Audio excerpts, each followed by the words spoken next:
হুগলির আরামবাগে 1 মাসের মধ্যে ঘটে যাওয়া দুটি খুনের কিনারা করল আরামবাগ থানার পুলিশ।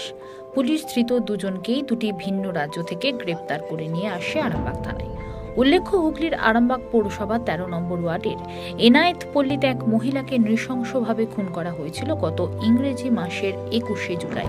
অন্যদিকে 5ই আগস্ট আরামবাগের চাঁদুর এলাকায় শেখ বাদশাহ নামে এক ব্যক্তিকে হাতুড়ি দিয়ে মেরে খুন করার অভিযোগ মূল অভিযুক্ত শেখ আজিজুল ইসলামকে ঝাড়খণ্ড বাংলার বর্ডার থেকে গ্রেপ্তার করেছে পুলিশ। পুলিশ সূত্রে জানা গেছে, ধৃতের নাম শেখ আজিজুল ইসলাম, বাড়ি ওই এলাকায়। মৃতের দাদা শেখ রফিকুল ইসলাম একটি অভিযোগ দায়ের করে আরামবাগ থানায়।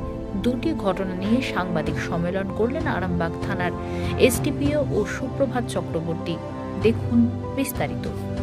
21 তারিখ আমরা একটা ইনফরমেশন পাই যে এনায়েত পল্লীতে একটা মার্ডার হয়েছে এবং সঙ্গে সঙ্গে আমাদের থানার যে টিম আছে সেটা রাশিন করে, আইসি আরামবাগও যায় এবং ওইখানে গিয়ে যেটা জানা যায় যে এটা পুরো একটা ব্লাইন্ড মার্ডার, কেন কি বাচ্চা ছিল এবং খুব গ্রুসাম মার্ডার হয়েছিল।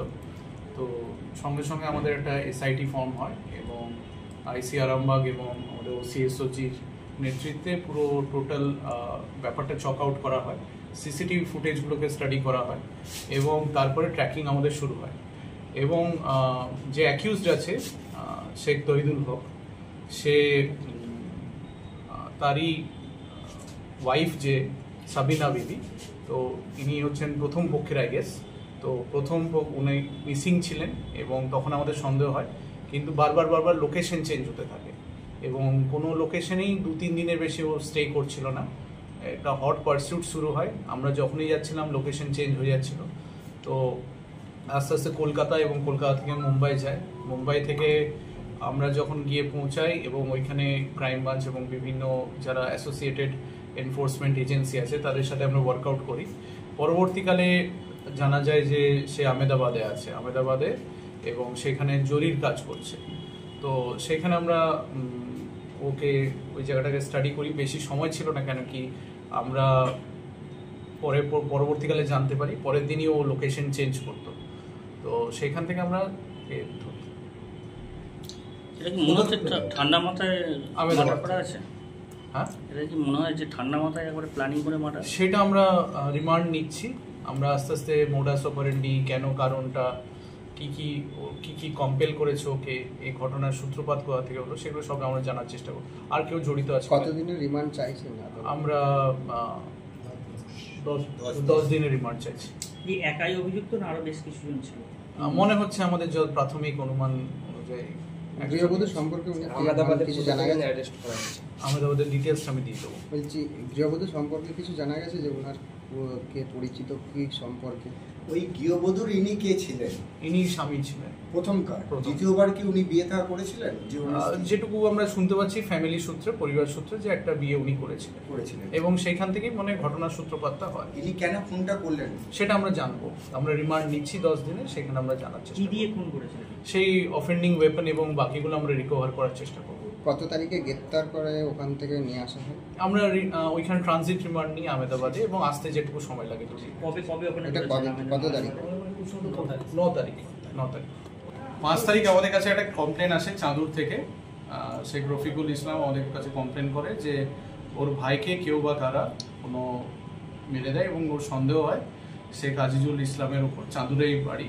তো সে মিসিং থাকে।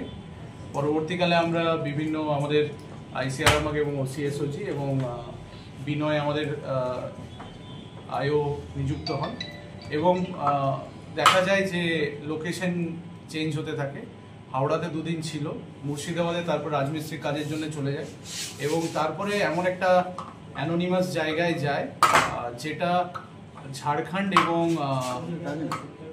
উড়িষ্যার বর্ডারে কিরিবুড়ু বলে একটা জায়গা আছে, সিআরপিএফ বেস ক্যাম্প ওইখানে আছে।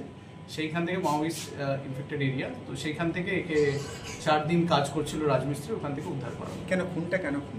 ব্যবসায়িক, ওর ভাইয়ের অনুমান হচ্ছে ব্যবসায়িক কোনো অশান্তির জেরে। একটা কারো স্ত্রীকে নিয়ে একটা এলাকার মানুষ অভিযোগ করছিল যে অভিযোগ আছে, কিন্তু আমাদের কাছে যেটা কমপ্লেন এসেছে সেটা হচ্ছে ব্যবসায়িক সূত্রে। হয়তো সেটা আমরা আরো জানতে পারবো। আমরা ব্যবসাটা এখন আমরা জানি না, উনি কি কমপ্লেনে একাই- সেটা দেখে দেওয়া হয়। উনি কি একাই যুক্ত ছিলেন না ওর সাথে আরো কেউ ছিল? ওনার ভাইয়ের প্রাথমিক অনুমান অনুযায়ী ওটা, এবং যেভাবে ও গা ঢাকা দেয় তাতে সন্দেহটা আরও ইয়ে হয়, এবং ও প্রাথমিকভাবে স্বীকারও করেছে যে ওই খুনের সাথে জড়িত। কি কি উদ্ধার হয়েছিল? আমরা যে হাতুড়ি দিয়ে বেসিক্যালি ও যখন ফিরছিল, যে ডিসিজ যে আছে যে ভিকটিম, সে যখন ফিরছিল বাড়ি, তখন তাকে এই হাতুড়ি দিয়ে মারা হয়। হাতুড়ি উদ্ধার হয়েছে। হাতুড়িটা উদ্ধার হয়েছে। কোথায় কাজ করতো আগে, এর সঙ্গে কিভাবে সম্পর্ক? কে? গ্রেপ্তার হয়েছে তার সঙ্গে দুজনে ব্যবসায়িক সূত্রে একে অপরের সাথে পরিচিত, দুজনে ব্যবসা ছিল একটা কোম্পানি। যে মারা গেছে উনি তো কাঠের কাজ করতেন কলকাতায়, হ্যাঁ। সেটা কিভাবে হতো? কোনটা? উনি তো কাঠের কাজ করতেন, যে মারা গেছে হ্যাঁ, ইনি কিসের ইনি রাজমিস্ত্রি? রাজমিস্ত্রির কাজ করতেন, তো দুজনের ব্যবসা ছিল একটা। কতদিনের সম্পর্ক তৈরি হয়েছিল ওদের? সেগুলো আমরা রিমান্ডে জানবো, কতদিনের আরো রিমান্ড? রিমান্ড আমরা 5 দিনের চাইছি। এরা তো খুব ক্লোজ বন্ধু ছিল। হ্যাঁ, সেটা আমরাও শুনতে পাচ্ছি। দেখা যাক পাশাপাশি কত- বাড়িতে? হ্যাঁ, পাশাপাশি কত? চাঁদুড়ি, ওয়ার্ড নম্বর 16 মনে হয়। 16 16 নম্বর ওয়ার্ড। স্যার কবে অ্যারেস্টটা কবে দেখাচ্ছে? অ্যারেস্ট ওই গতকাল হয়েছে। কোথা থেকে? কিরিবুড়ু, ঝাড়খণ্ড আর বেঙ্গলের বর্ডার, সিআরপিএফ বেস ক্যাম্প আছে, ওইখানে কাজ। ওখানে কি করছিলেন? ওইখানে রাজমিস্ত্রির কাজ করছিল। বলছি দাদা, কি কারণে মেরেছিল একটু বলবেন? কেন মেরেছিলেন? কি পিছে করে মেরেছিলেন একটু বলবেন আমাদেরকে? বইয়ের সাথে আরে ভাই, যে হোক কাজে একদম আপনি করতে ফোন দে না। করে দিলেন? তার জন্য ফোন করে দিলেন? আপনি হ্যাঁ কি জন্য মার্ডার করলেন? হ্যাঁ মারা করলেন। কেন করলেন জানেন কিছু?